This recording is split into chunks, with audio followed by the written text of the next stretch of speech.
To make shawarma. Ang flash pa ilan yan mo? The great ingredients is Gaw-gaw. Ano yun ito yung... Wala na, may sira na lang. Okay po. Ituro ko po sa inyo ang tamang paggawa ng shawarma. Kailangan po natin ng yung video. Yung po nga pinagkainan, yung tira-tira. Oh, kunin po natin Mas yung grabe video. na pakakunin. pwede po nating i-close up yan. Okay, wala pong problema mga kaibigan. Oh, dali. Isi ka lang, Jasmine. Malapit nang matapos yung shawarma mo. Okay? Tira-tira lang po, tira-tira. O, yan po yung flavor ng shawarma. Yan po. Okay. Gagawin Maga- po yung gravy. Tamang-tama yung lasa. Buo. Sasunod yung Jasmine. Ito po. Anong pagtakat na siya. Yun, ito po ng ketchup. Yun po, yung pampasarap doon. Right. Bigyan po natin ng Pepsi. Yun po, pampasarap. Yung mantika. Olive oil po. Tapos, bigyan natin ng white sauce. Yan po yung shawarma ni Ate Jan. Uy, hindi.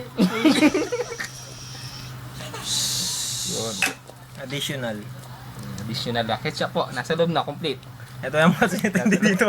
Nasa laman tissue. Hindi na masyadong makapal. Yung pong isa na lang yun. Yung Ano siyang mga kayo. package deal. Kung maghanap siya ng tissue nasa loob. Batching pokpok. Alright. Ito natin ibabalot ang shawarma ni Ate. Pagkatapos po nating ibalot ang ating shawarma, pwede na po natin tikman. Balik mo na yun. Patang mataya ang kay Raymond. Yung balot po ng shawarma. Okay? Basta Tissue po, kaya? kahit anong klaseng balot, basta may makita kayong balot. Alright? Yan na po yung finished product.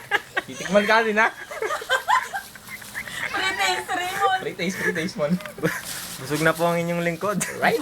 Yan po yung shawarma. Made ni, yan po yung specialty ni Ate Jan. Hoy!